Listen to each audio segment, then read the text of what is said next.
like to introduce to you Angelo Pucci. He is a distinguished realtor and the team leader at Team Pucci Real Estate and under the Sutton Group Heritage Realty Inc.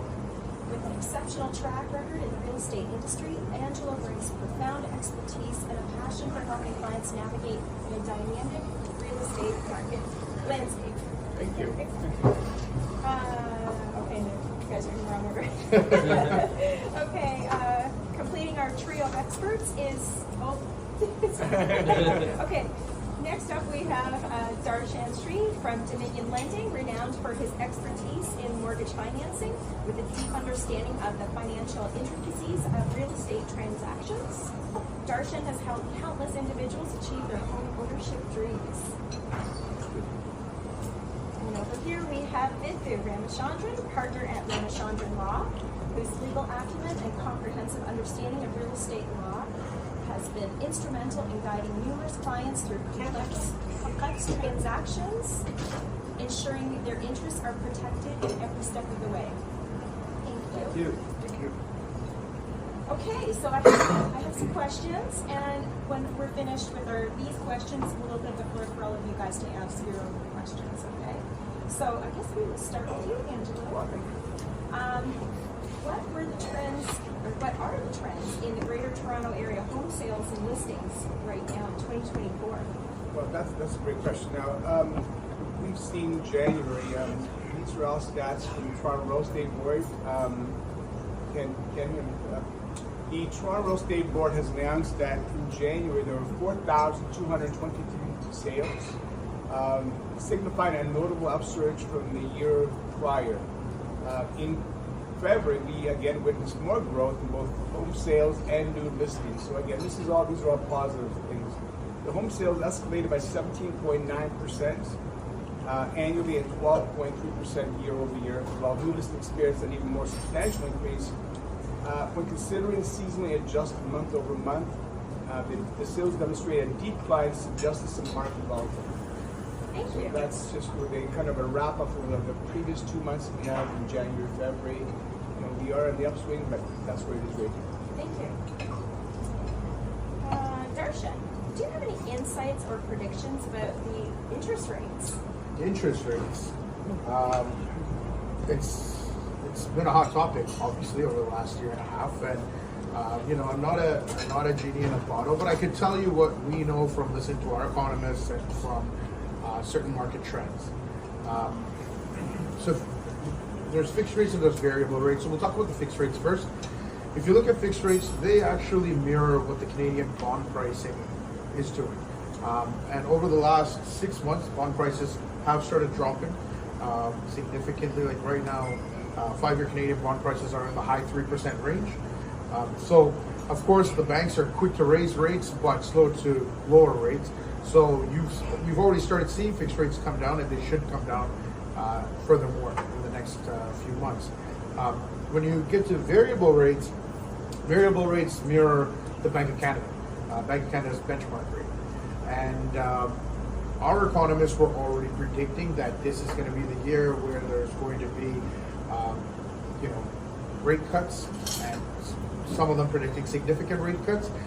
Especially this week, we found out that inflation surprisingly has decreased even further, which now leads us to suspect that in June there is going to be a rate cut. And by the end of the year, I would say 29 out of 30 of our economists are saying at least 1% rate cut by the end of the year, and there's a couple saying at least 1.5%. So we're going to see rates coming down, but these next few months are crucial for people to hold on and just sit tight. I feel like we should start clapping after that. Yes.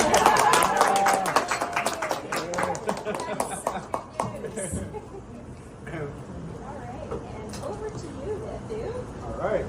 This is unfortunately not as fun. I mean, this is our legal expert. So what would happen if you don't have enough money by selling your home to pay off your mortgage? So unlike the rosy picture both of them painted, what happens in this market is the realtors act first. And then basically a month later or so, the mortgage agents get it. And we as lawyers get it at the end of the pipeline. So while they're really forecasting for the future, we're still dealing with things that have been the cause of the last 3 to 6 months. So in a lot of instances, we have these situations where people have sold because they can't hold tight because they're maxed out. For these homeowners, when you're maxed out, if you want to sell your home, you as a homeowner do not automatically have a right to sell your home. That's actually what you signed up for with the mortgage. By obtaining a mortgage from anyone, you're saying that, hey, the right to sell my home, I'm going to give it to you in exchange for the loan. This, in a sense, is the mortgage. So a lot of times people will have 1 mortgage, 2 mortgages, 3 mortgages, and they want to sell their home to escape the monthly payment trap. But if they sell the home and there's not enough money to pay off all the creditors and property tax arrears, you're actually not allowed to sell your home. And what will happen is, even if you list it, if you sell it, a buyer gets a mortgage, everyone is ready to sell, even if the buyer's lawyer sends the funds to us, we cannot close it because we cannot pay off all the creditors, all the secured creditors. So in those instances, the only person who's going to actually be able to sell your home is your creditor. So you have to make sure that you're able to negotiate with your creditor to make sure that you keep your expenses as low as you can while giving over your house to them to sell to get you out of this pickle. So today the theme is going to be rosy, rosy, sad. But hopefully we're going to end on rosy. But however, in the sad circumstance, you are a perfect expert to help somebody and to give them the advice. Yeah, we'll be able to help you negotiate strategies, not only getting out of that trap, maybe negotiate with the lenders, but also look at your entire financial position, not from a financial expert, but actually from a bankruptcy component. Right now, the word bankruptcy really has negative connotation, but that's because of the fraud and the misuse of those tools. But the entire concept of bankruptcy is for people who've made honest mistakes, for them to have a second chance. So this is a time where innocent homeowners who got caught out, or some of them just had poor financial management skills, they had no ill intent, they could rely on some of those tools like consumer proposal or bankruptcy to actually get themselves out, and you kill your monthly payments going forward. So we'll be able to assist in that as well. Fantastic. Sorry, we can't. Oh no, it's But it's excellent advice. Okay, my second question is for you, Angelo. How has borrowing costs and consumer behavior impacted the GTA housing market in February 2024? So, yeah, we're still talking higher than expected rates. We were hoping that rates would have come down, unfortunately they haven't.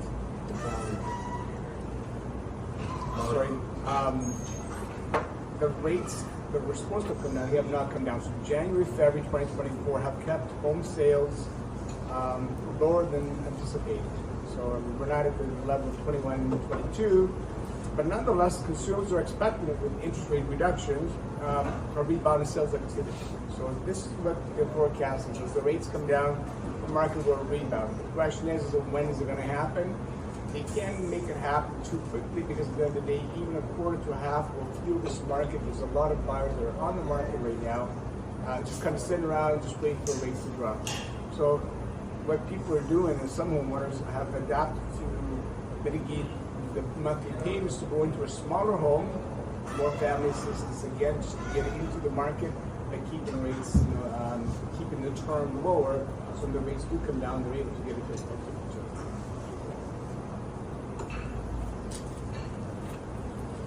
Darshan,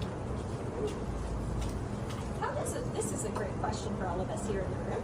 How does a self-employed person get a mortgage? Great question. So for those of you who own homes and who've gone through the mortgage process, the banks look at your income versus the debts that you carry, and also the potential mortgage that you're going to also take on. Now, usually the banks, lenders, they look at your net income on your notice of assessments. So that's for self-employed people. If you make a gross of $200,000, if you have a decent accountant, he's writing off as much as he can or she can, and you're netting, or you're showing a net of whatever, let's say $50,000.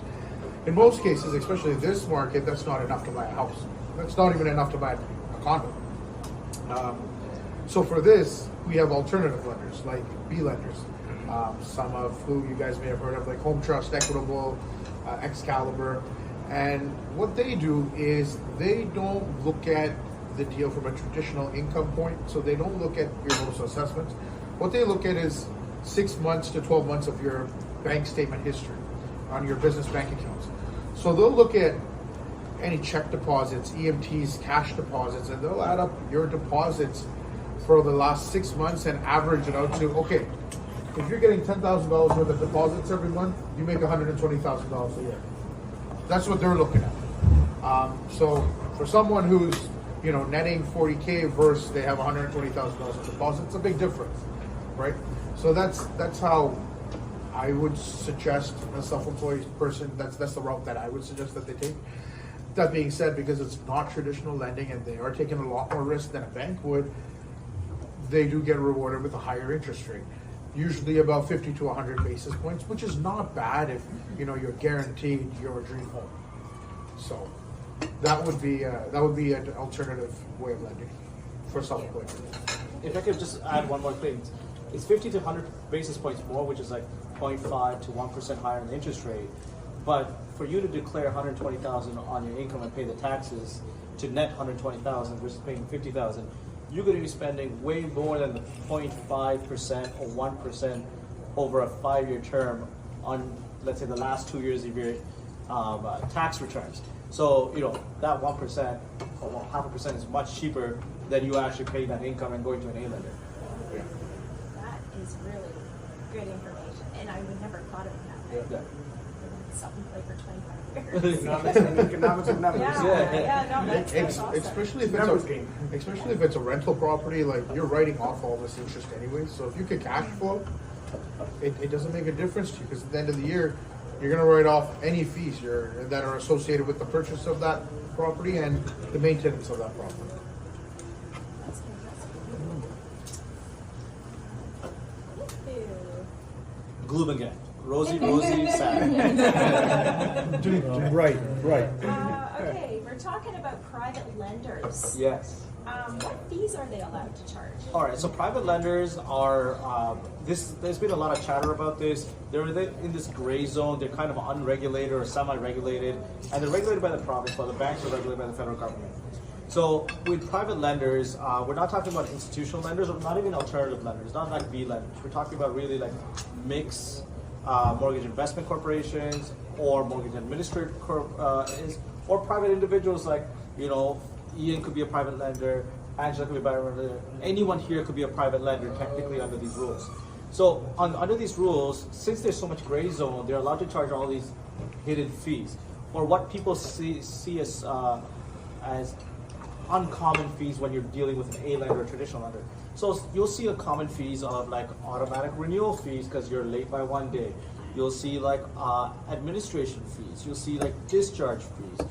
You'll see sometimes you'll get like late penalties of $250 per day that your check was late. Or you were NSF'd. You had a bad payment, they sent you a letter, they might charge you $500, and then they'll charge you an administration fee on that. So some of these fees are valid and some of them are not. So the things that are not, all right, the law is very clear now, not by statute because governments were not doing it, so the courts got involved and started interpreting and saying, like, for example, if any of you got hit with an NSF fee, the private lender could only charge you what they actually got hit at the bank. If it's $48 that the person who deposited a check got hit, that's all they could charge you. The only time they could charge you more than that is if they sent you a demand letter or a default letter saying, hey, you bounced a payment and we're giving you notice to recover. The reason a lot of private lenders who are like organized do that commonly is because now they can charge you $48 and they can charge $300, $400, $500, $600 for this one paragraph letter. They do because it's completely unregulated. So you have to be careful with that. Automatic renewal fees. So unless it's in the contract and you've agreed, or you've agreed to a renewal, and not that it just lapsed the term and you're trying to pay out a month later, they're not allowed to charge you an automatic renewal fee. So if it's not in the contract, so these guys would be like, oh, last time for the lender fee was 2%, I'm going to charge you an automatic 2% or 2.5%. That's not allowed. Further, another thing that a lot of lenders do that you got to be very careful about is auto acceleration of interest rates. So let's say year one you're at 10% rate for the first year. They're like, oh, if you don't pay off at the end of the year, your rate automatically goes to 18%. That's illegal. You're not allowed to do that unless you have agreed in the initial contract to say, hey, month 1 to 12 is going to be at 10%, month 13 going forward will be 18%. So private lenders are getting smart because once we started challenging them that, hey, you can't do this, they said, hey, if you ask for a 12-month term, we're going to give you a 13-month term. So we're going to give you a bonus month because we want you to exit out and we don't want to charge you an automatic renewal fee. On month 13, they'll charge you this heightened interest rate because if you default after month 13, like you're not able to pay it back, they could charge you from the 13th month rate onwards. So it's not that they're nice, they just are getting screwed by the court, so this is the way around it. So we're in these areas, so but some rates are valid, some rates are not, but you have to check with your legal expert to know what is good and bad in those circumstances. Thank you. I think the key for private lending from our perspective, and Darshan and so forth, this is why you should always seek professional advice. And I recommend it to everybody. If we have to put a clause in our contracts to say that it's conditional upon the lawyer review based on a mortgage that's going to be forthcoming, then we can make adjustments accordingly. It's that if it's after the fact, then they're stuck in trying to negotiate something afterwards. So the key is making sure that your team, whoever's on your team, has the expertise to guide you accordingly. And it cannot be a money-driven venture. And I say that sincerely because there's a lot of people out there, it's all money-driven. The professionals you have to work with have your best interest in mind. And I can't stress that enough. So the note there, make sure you work with a reputable mortgage broker. It's too late then. We can save put it all together. No, but, I mean the key to learn right from the get-go is make sure exactly. check out who you're working with. So that you're Well, I hope you're not in a position where you need a private mortgage, but sometimes shit happens. So if you need one, just come to us and we'll tell you, look, these are the proper lenders to go to, and these are some of the hidden things that you might get hit with. And always, if there's a 12-month term that you have, don't wait till the 12th month to try to figure out how to get out of your private mortgage, right? Or don't wait until the end of that 12-month term to start negotiating with the lender, because at that point they know you do not have an alternative plan, and that's when a lot of them try to screw you. I just wanted to make a comment. It's not a friend of mine's invested in a construction, and for whatever reason they had to change their checks because they had to do 5 checks up front and whatnot. But there was a problem with the bank and the counter is closed, so they had to use a different bank and give them the new checks, and they could charge them a fee like $500-$600 or something. Yeah. Just because they had to change it. I thought that was like outrageous. Change the checks. Yeah. So in pre-construction, quickly, there's always a schedule called schedule. Repeat the question. Okay, so the question is, on pre-construction contracts especially, there's a lot of hidden charges. We talked about private lenders, we really didn't talk about this, but in pre-construction condos, there's a lot of, condos or low-rises, there's a lot of hidden costs. With a lot of the freehold, at least with the condos, you get a 10-day cooling off period by law. But on freehold, you do not. That's where a lot of these builders screw you. So for anything that the builder has to do, they will charge you. Let's say this builder is borrowing $50 million to get the loan to pay the bank to build this house. When you buy the house, actually, you're paying for the discharge of that mortgage against this property that the builder owned. Like you're agreeing to a lot of hidden fees. So when you do a pre-construction house, it's very common for change of, if you're changing lawyers, you'll get a fee. Change of checks, you'll get hit. You're adding a person or deleting a person on title, you'll get hit. So you have to be very, very careful about pre-construction contracts in general, and they're very common that you're going to be hit with these hidden fees. So make sure, like, a lot of the good builders, even if they don't give you a cooling off period, they'll give you a draft contract. Like for example, I'm not saying these guys are good. I've never dealt with them, but like Fieldgate, for example, if you go on their website, they actually give you the base template contract. They're like, we do firm closings, so there's no review period, but you could review our general contract with your lawyer ahead of time. And if you don't like it, don't come to us. That's great. Right? So at least they're open with that, which is better than nothing. Well, pre-construction is a totally different entity. Maybe one day, I think we already had one.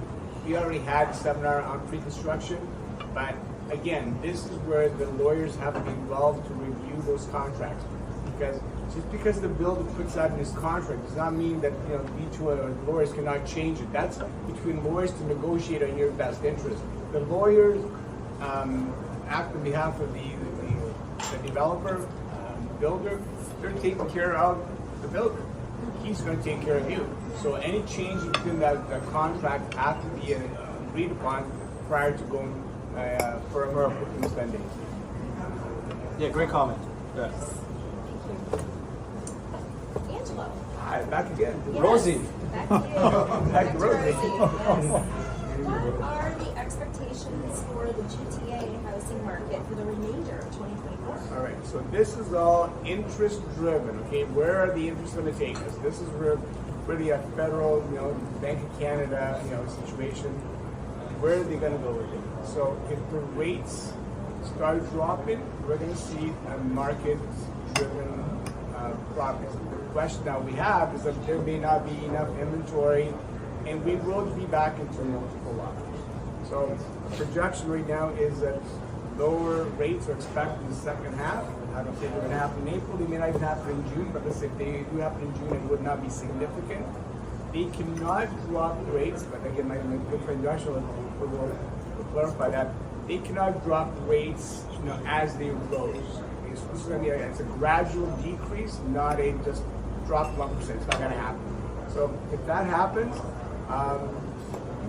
I think start buying.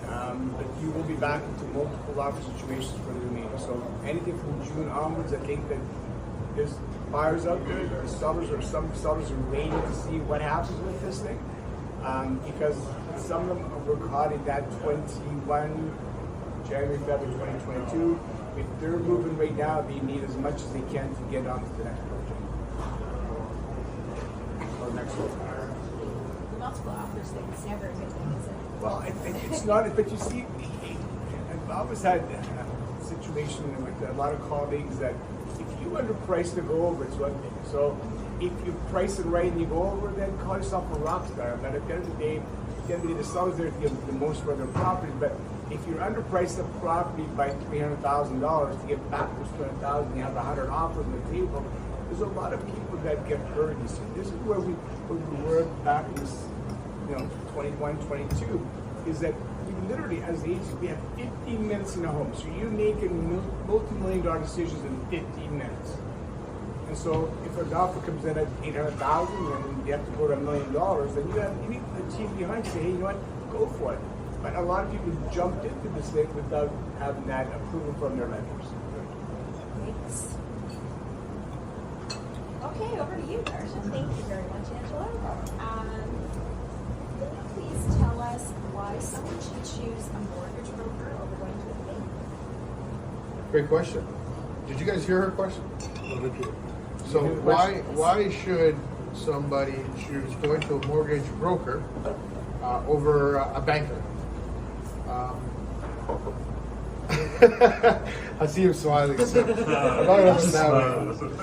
it's a simple answer, and I'll give you guys an analogy. It's like going car shopping, and you walk into a Honda dealership versus you walk into like a car mall where they have like 6-7 different dealerships. I'm dating multiple different brands, whereas the banker is only with that one brand. We deal with over 150 lenders, A lenders, B lenders, privates, credit unions, whatever. So, look, not to talk down on a banker. I used to be a banker. I worked at a couple different banks, right? The thing is, if I can't help you out at the bank, there's only a certain amount of products that they have. If I can't fit you into those products, that's it. But on the broker side, there's always a solution. There's always a solution because we work with so many different lenders, so many different tiers of lenders, that's why I think you should work with a broker over a banker. Since we are recording, Yeah. if Myron doesn't renew the membership, No, And now it's on our. we work together, right? Yeah, Yes. But that was the point that I had. I think with the group that we have with the CGTA, we have people that are brokers that work within the banks. We have independent people who work with multiple people. I think the whole thing about it is that Bob said, this is my word. Find your fit. Find what works for you guys. You know, and for anybody that's out there, just find your fit. You and me already have an amazing relationship with your bank, and why recommend them? Or you say, listen, I'm trying to shop for the best rates out there completely, then that's where they stuff I that. think, for example, Darshan does reaches out to me, like whenever there's a client who wanted to come out of E-lender to the A-lender when the situation gets better down the road.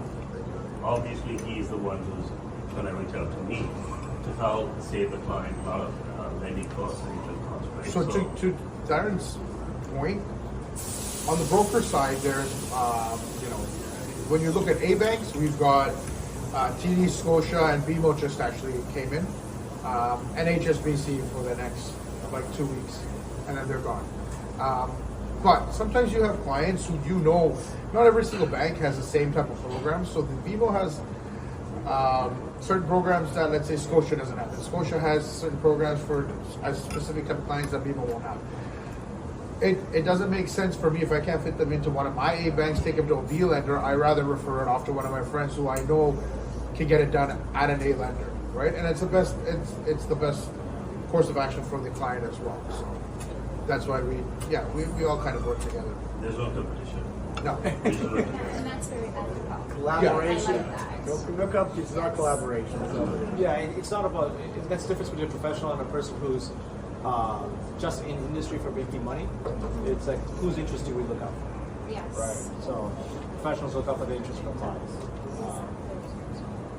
Excellent. Thank you. Okay, so Back to sad now, guys. Over. Let's put the sad on. Find guy a drink. Yeah. We can flip a coin too. I know. Okay, so I guess we'll go to this one. If you've missed a mortgage payment and it goes to legal, what can you expect to face? Okay, so this has been happening for a lot of people right now. They're just in a bad situation, bad few months in business, especially for self-employed people. Sometimes Q4 is hard, Q1 is hard, Q2, 3 for a lot of businesses is better. So what you'll see is you may not have the cash flow to survive all your payments. You may have missed one, made another, you may be infrequent on payments. Number one is, hey, call up most of the lenders. Most of the lenders are really, really, really good at working on payment plans. They do not want to exit you. They do not want to send it to legal because they get 90 cents on the dollar and 80 cents on the dollar. So they will work with you to say that, hey, can I break up this payment plan? Can you do it in smaller chunks? Can you do it this payment plan? Okay, are we doing monthly? Can we do it weekly? Okay, can you do another couple $100 on top of your normal payment on a weekly basis to catch up your arrears? A lot of banks will do that. But a lot of us, we're really, really bad that we wait till the last minute when shit hits the fan. And then we're like, oh shit. And then it's really out of a lot of adjudicators, credit relation officers' hands because it's out of their scope. So then it goes to legal. Because a lot of banks have a policy, if it's over 60 days on the B side and over 120 days on the A side, they go to legal. So if it goes to legal, then you have to understand the lawyer's job is to make money for his firm. Right? For a lot, especially like if you don't own the firm. Because the person's interest, the person who's running your file's interest is to maximize billings. Because they get compensated on that. So you have to understand when it goes to legal, the tone kind of changes. The lender wants to work with you because it's hard to acquire, it's a cost to acquire a client. But once they decide to exit you, you've got to understand where it's going. So okay, it goes to legal. And when it goes to legal, then you're going to see all these charges come up. And the lawyers, if they have equity in the home, right, that's a key. If there is money for them to get in the home, they're going to start letters first, claim, notice of sale, and push, because their job is to run up costs. It's really not you. You're not their client. Their client is the bank. So it's changed. When you're with the bank or a credit union or a B lender, the client is the borrower, so they're trying to work with you. For when it goes to legal, it doesn't. So at that point, you need to come and seek legal advice. Because we need to understand your financial position. and we need to suggest exit strategies for you. And then you need to have an awkward conversation with your family and say, yo, strategy 1, strategy 2, strategy 3, what are we going to do? And sometimes, you're going to have to eat short-term pain to get long-term relief. So, there was an example, without saying names, a client came to me, first and second mortgage, default on both, and they have another property, the second was blanketed, covered on both. So they came to me, they're like, we're stuck. I'm like, okay, break me down your financials, break me down your monthly, break me down your assets, your personal debts, break me down everything. And at the end of the day, I told them, I'm like, here's 3 choices. Professionally, I think you need to give the keys over to the lender. Because if you consent to giving the keys, you could have saved about $15,000 of legal fees and probably 5 months of interest that's going to accrue. And that may be $50,000, $60,000. And then because you still have to make up the shortfall. So, you need to minimize that risk. And for some clients, that might be okay. You might be walking away with 0 or close to 0, which is still a win in these situations. Don't chase the dollar that's gone for a good. Don't chase bad dollars after. Don't spend good dollars after bad dollars, right? And then, for that client, but then when we looked at the financial position, they're like, look, the mortgage payments are about $10,000 a month. You don't even make that much on a monthly basis now after the rates.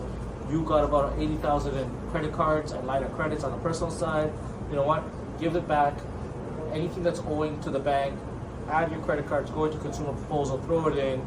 So your total debt's $120,000, 5-year payment, but you're only going to pay about 10 to 15% on that $120,000 over 5 years. So you might be paying $18,000 over 5 years, and you get rid of the $120,000 debt. Your credit's shot for 5 years, but it's a great time for you to reset financially.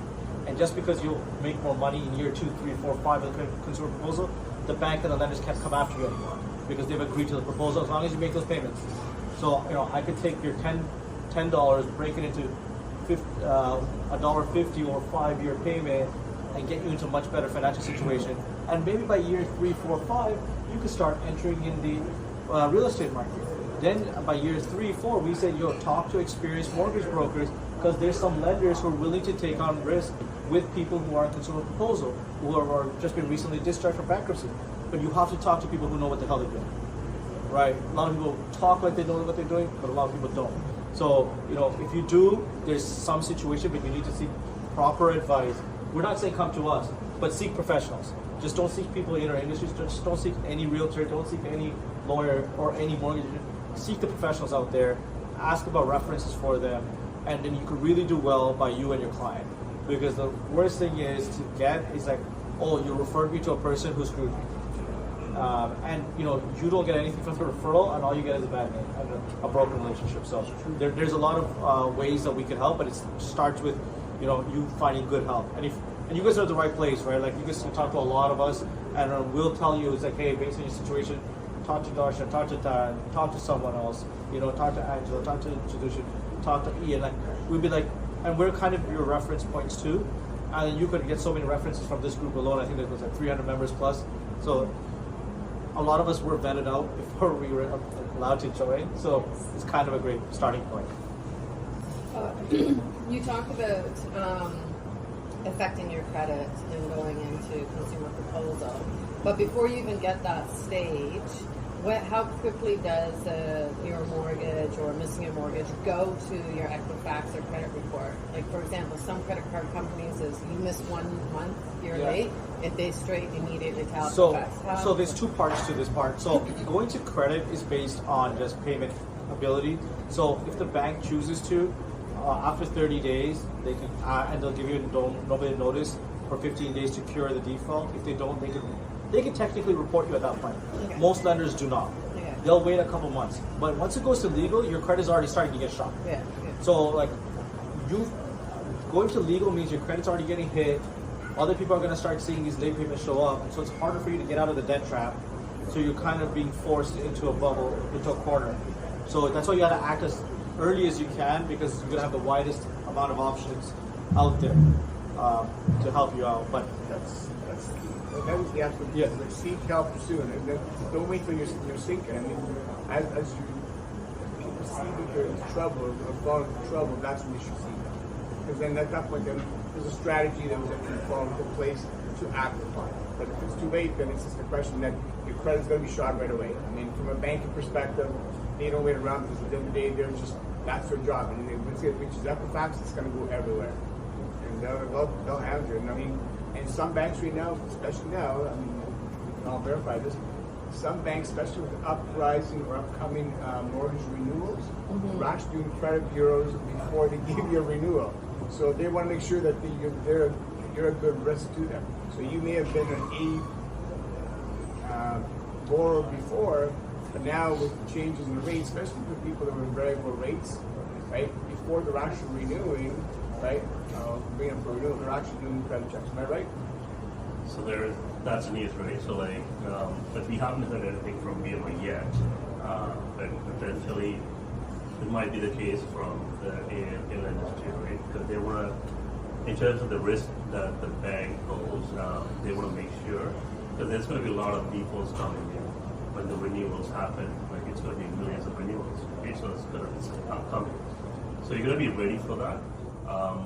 But like whatever the lenders say, like in terms of their risk level, they will let you know. They will send out the letter saying that we might need to re-qualify you. In that case, you have to, right? So you have to show your credit bureau, you have to show your income and everything. But so far, like from our BMO side, we haven't received any letters like that informing that we're going to do another recheck on the qualifications, which is a good news so far. But let's hope.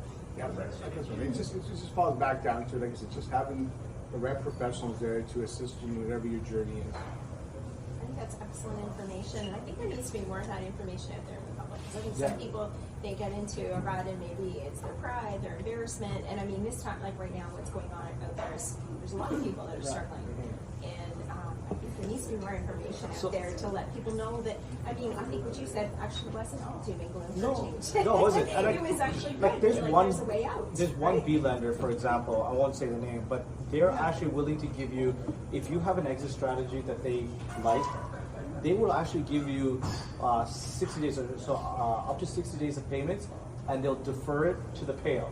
So if you're saying, hey, I've listed the house, I can't carry for the next 2 months, I don't want to be hit with these fees, what they're doing is, okay, have you listed it? No problem. You know what? What we'll do is we'll defer the first payment for another 2-3 weeks. Let's say if you get it sold. Give me a sale agreement. You got a sale agreement? Okay, we will add your remaining mortgage payments to the sale agreement. So like they understand, like, hey, there's no point in screwing these clients. So some lenders are actually becoming more open to that dialogue, as long as you're open with them and you present an exit strategy. But if you don't have an exit, they're going to be like, we need to minimize our risk. We need to get our money out. That's excellent. Like I said, it's kind of good news. Right? Yeah, kind of. I'm trying to think about minimizing. I mean, I think for someone who's thinking, it's good to know that there is a way out. And, yes, they may have to consumer proposal or bankruptcy, and it's just a few years, right? Yeah. It's solutions. Yeah, that's fantastic. Question for Vithu. With regard to handing in the keys, for instance, obviously there's some equity in the property that you're handing in. What happens after the bank disposes it, and if there's any residual? We're not like the States. So we do power of sales. We don't do foreclosures. Foreclosure means this is what happens in the States. The seller sells it and basically retains equity if there's any equity, which usually is there. Power of sales not like that. If the secured creditor sells it, A, they have to do an accounting, and B, the remainder of the funds has to go back to the next creditor, and if there's no creditors involved, it goes back to the original homeowner.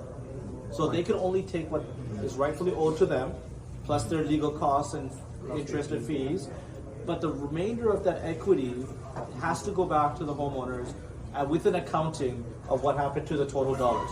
Yeah.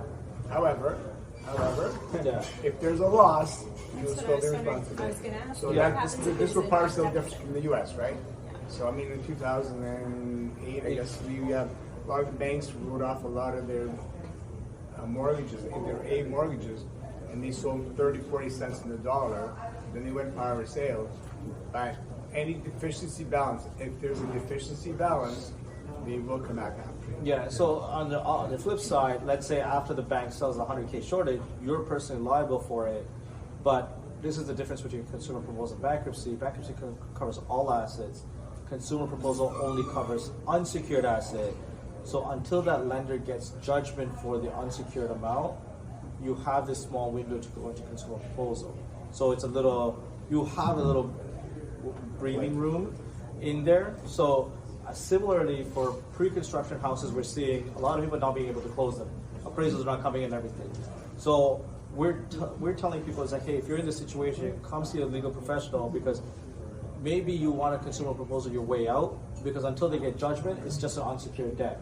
And if you're short 400,000, and if you're not going to make 400,000 after taxes of the next 5 years, just to pay that debt off, there's no point of you wanting to spend all your entire life savings for the next 5 years to pay a debt to someone else when you can write it off at 10 cents on the dollar.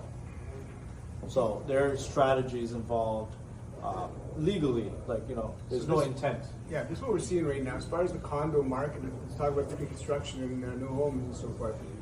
Whereas a couple of years ago, we had people lined up and then we were sold out in a couple of weeks. Well, that's not happening anymore. Okay, and we've had numerous projects in Pickering and Ajax and in Durham Region. And for everybody that lives in Durham Region, it is the hotbed right now. So if anybody's going to invest, it is the hotbed. I spoke to Jennifer Pierce, who's our mayor-elect of Toronto Real Estate Board, and she does have a video on this as far as we are the hotbed. So if anybody's thinking of investing for future investments, it's the place to be. So if anybody's considering that, see me about it. Can I just bring this up? Yes. All right. So, okay, hang on. So what I've done is I'm actually I'm a standing member of 37 years of the Toronto Real Estate Board. What we talked about today, this is just our insight with what's happening. But I went to go a little bit deeper, and so I was able to pull up our 2024 market outlook and year review right from the Toronto Real Estate Board. Okay, I do have permission to share it. It is an internal document and so forth, but it talks about the mayors right across the cities, multiple cities, from Ajax to Pickering to Brampton to Toronto, to our Prime Minister. I don't know if you're saying too loud. But it talks about uncertainty, stability. It talks about what's trending next. All the graphs are out there. So for all my people that are graphing people, or like graph, they're all here. That's excellent. Right? It's also got, we talked about the year review. I've got it all here for you. So it's all here. This is all you guys can take, use it for whatever it is. How do we get a copy of that, Angelo? How do we get a copy? Well, I had you guys all sign in for Elvis to sign in. So if you guys would like a copy, if you don't want a copy, please just go back to the registration, take your name off. But I think it's a very worthwhile document that you can have. And if anybody wants more information on it, reach out to me. I've also put a market watch for wherever people are. These are the existing transactions on our internal marketplace. That goes from everywhere, right across the GTA, wherever Toronto Real Estate Board services, all the numbers are month per month. So again, I do have permission to share it. They give me permission to share it. There's also a video that I can send you guys as far as what's happening in Durham Region, right from Market Watch, Market Outlook, as far as what's happening. There's huge things happening around Pickering Town Center. We have a master plan there. We have some across the street down there. We are platinum melted. We can assist you every which way. So from purchase price to mortgages to looking at the documents and so forth, it's something that you guys are looking for future investment down the line. So if you have additional money right now, this is all future investment 4 or 5 years down the line. Big growth in Pickering, Ajax, your region is a hotbed. It's not meant to solicitation of any way, shape, or form. It's more of an informative session. That's awesome. I have a question, and Yeah. then I'll open up the floor for everybody else. There's one thing I was thinking when we were talking about the deficits and everything. What's CMHC for? If you have to pay that insurance premium to CMHC, and for some reason, is that a good? No, it's a great It's a great It's question. a great I'm question. just It's a wondering, great if you question. don't sell the house for enough, does CMHC not cover the deficit? So you're only getting. So, It's a big on my question. whiteboard here, so I can we can draw some notes. So there's it's not video now. So there's such thing as conventional mortgages and insured or insurable mortgages. A conventional mortgage is when you're putting down 20%, where you go to the bank, and then you qualify based off your income. Straightforward. An insured mortgage is when you're putting less than 20%. And in Ontario, CMHC, Canada Guarantee, and Genworth only cover up to $1 million purchase price. So if you're putting less than 20% down, you cannot make a purchase of more than $1 million. And that's when CMHC or Genworth or Canada Guarantee come into play. They are default insurance for clients who are putting less than 20% down. So they're basically insuring that mortgage for the bank. But in the cases that we're talking, you know, it's more or less for people who are on the conventional side. So if you put 20% or more, they don't protect you. And even if they do protect, they don't on the 20% or less side. They underwrite the risk for the bank. So the payout is for the bank. So it's not for the person who's actually paying the fee. Well, the fees are there to protect you. So they don't come after you though, right? Because like the bank will get paid the deficit of $100,000 or whatever if you put less than 20%. So it does help you, Okay. right? So Because they don't come after you. It's insurance. Yeah. Okay. Yeah. Yeah, I was just curious. So what you were talking about, where if you sell your house, you get the mortgage is $1 million and you only get $800,000, you're on the hook for the $200,000. 100%. But if you have a CMHC insured mortgage, then you wouldn't be. No, you wouldn't. There's the The benefit. the bank gets their money. The bank will always get their money. You're right. Yeah, the bank insures. Okay. It's to protect the bank. This is why they brought this thing in from the 5% to 19.9%. It was just to really protect the bank. So that's why today's new words are insured and insurable. Conventional. That's correct. Yeah. In my days, it was only Insurable means, you know, there's B lenders that do insurable mortgages. And what that means is there's a different way that we qualify clients who are putting down less than the 20% and are putting down the 20%. If you make enough money that you could still qualify under those stricter guidelines, even though you're putting down 20%, you could get covered by CMHC or one of the three insurance companies, then you'd still be covered. The banks don't offer this. It's more the monoline lenders, like First National. What about that though, not as first time, what about upon renewal? Like, If you are insured, at renewal you're still insured. Now if you move the mortgage somewhere else, unless you're transferring the mortgage, if you're refinancing to take some money out, then you're probably going to go on a conventional mortgage at that time.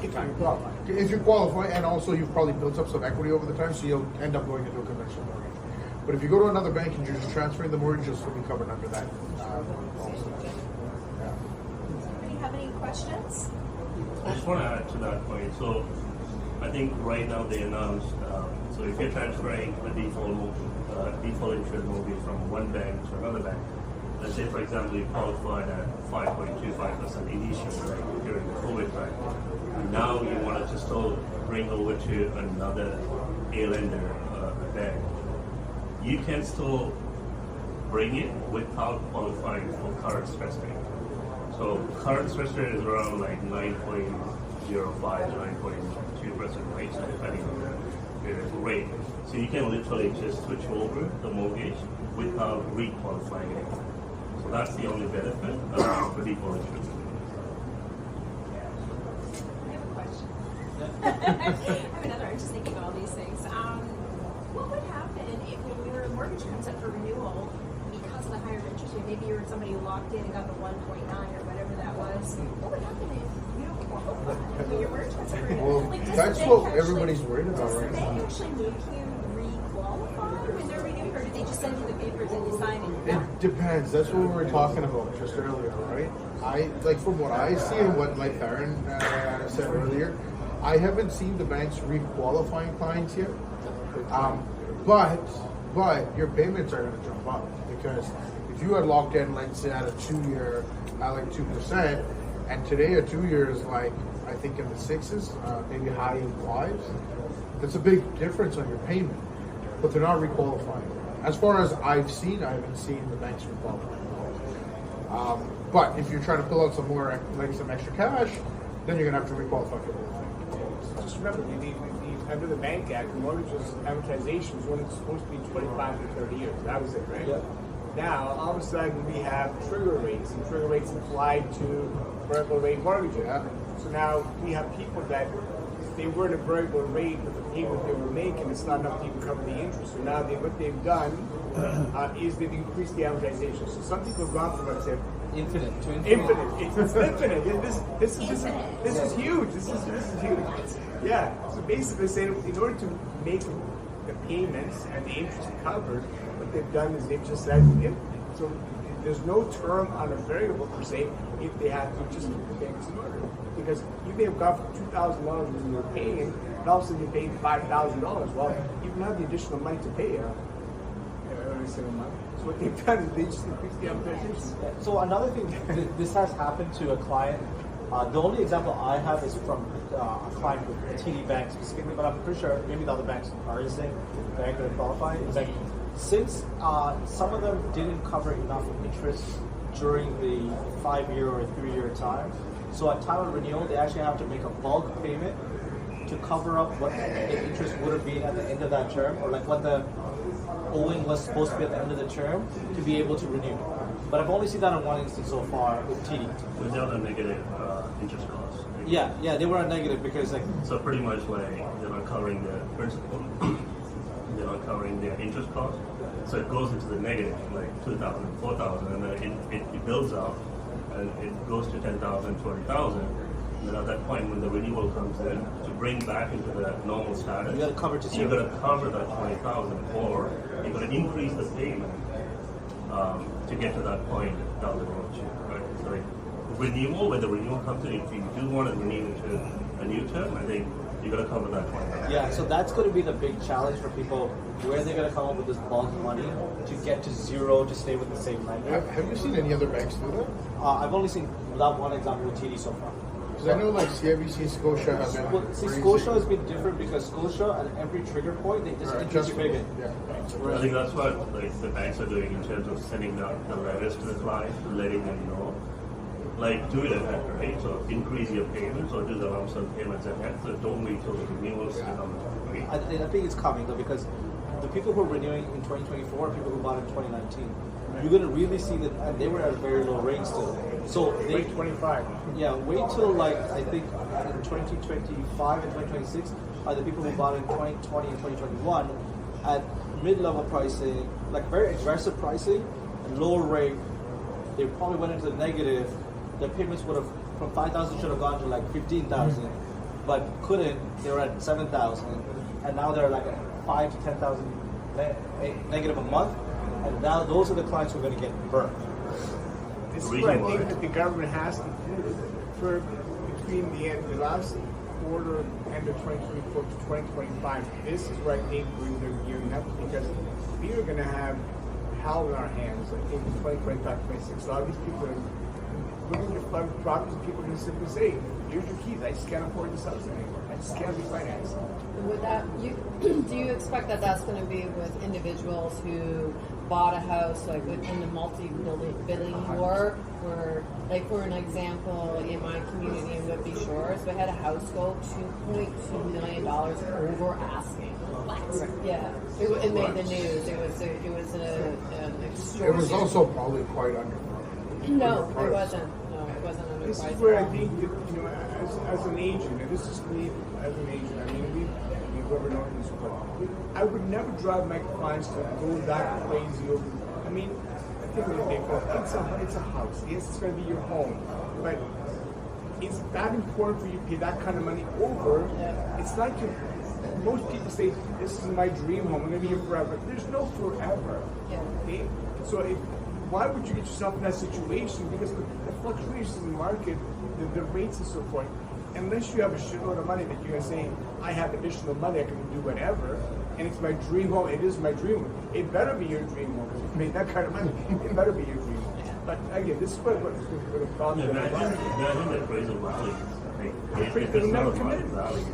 if the appraisal goes. It was 2.24. Now that wasn't exceptional because actually he was an senior executive from one of our banks, and he went in and paid cash, right? Because his wife wanted the view. Exactly. But there was a lot of homes. Like I'm in a townhome in the Whitby Shores, and some of them were going for $1.5 million, which was probably about $500,000 or $300,000 over the price over asking. 10 to 20% over asking. That was a norm.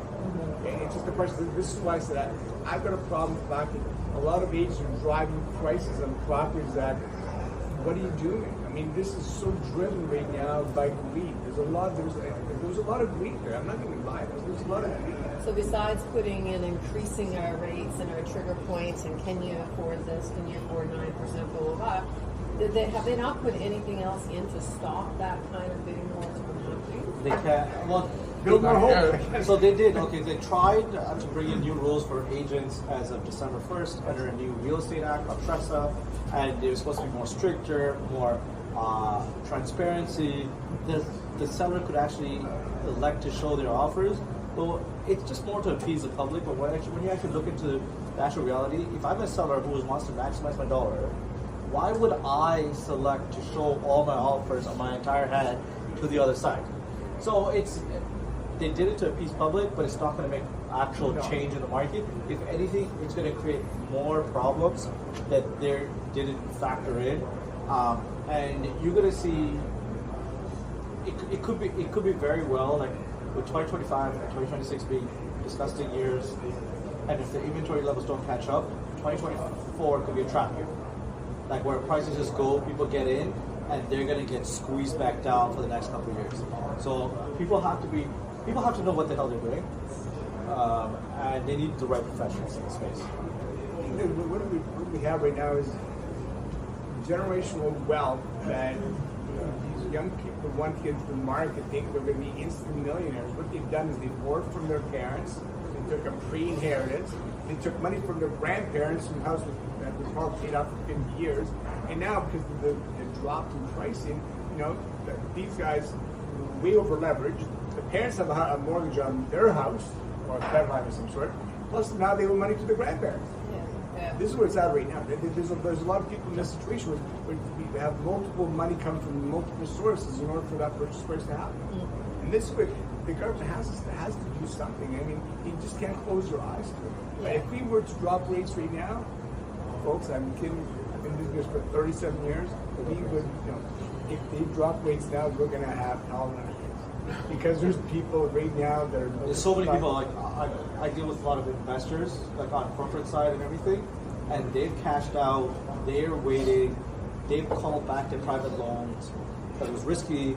They're sitting on a GICs at 5.5%, 6% Tangerine cash flow GICs, and they're just saying, let the shoe drop. Yeah. The minute it drops, we're gonna go sweep.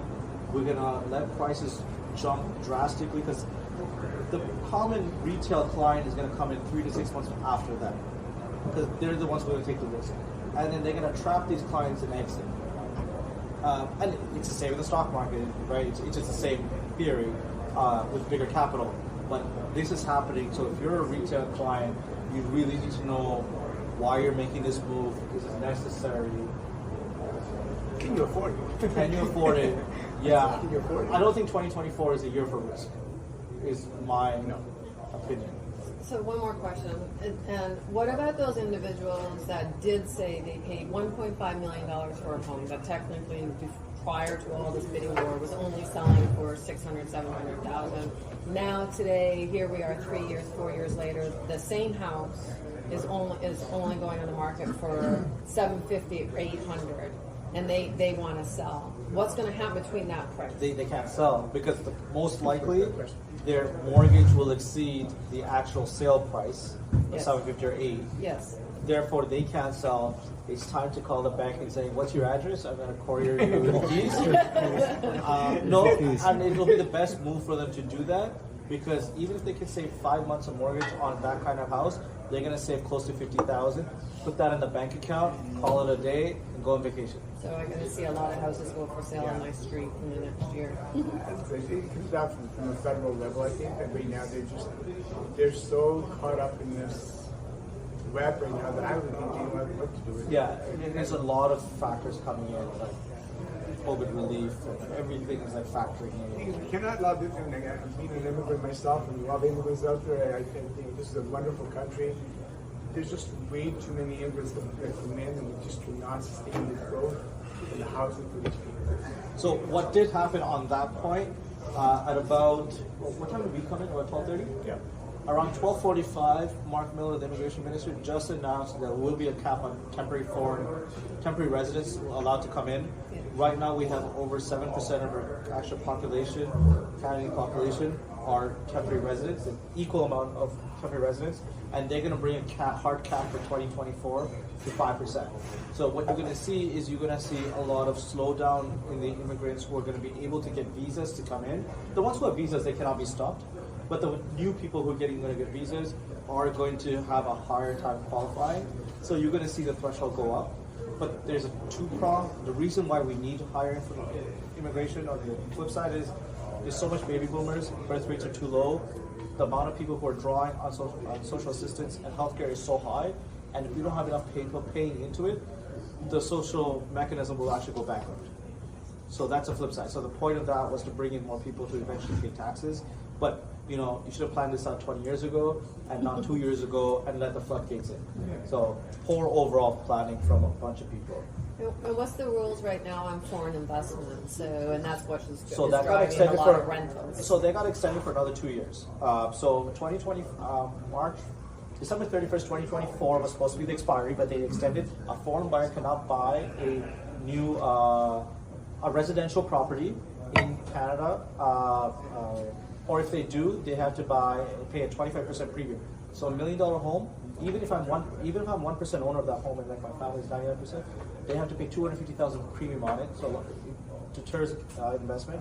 At the same time, globally, in other countries, if I stay in that country with no money, I'm gonna get either killed or I'm gonna get robbed, 100%. So to pay 25% and to put it in a market where in 5-6 years I can get it back, is still better. Or it's only a cap on residential. I could buy vacant land and build, and I'm not succumb to the tax. I could buy industrial, I could buy commercial, and I could rent houses at the same time. So I get my money in, and that might be a pathway to immigration. You could buy your PR for $250,000 USD with certain programs under the federal government right now. So there's ways to bring the monies in. There's a great section here as far as what exact topic here on immigration and demand for affordable rentals and ownership housing. It's on page 10. It's an amazing read. This is honestly, I think it's one of the best productions that I've seen put together for where we are today. So, number one, since I get free, if you haven't signed up, please sign up. We'd love to get it to you right away.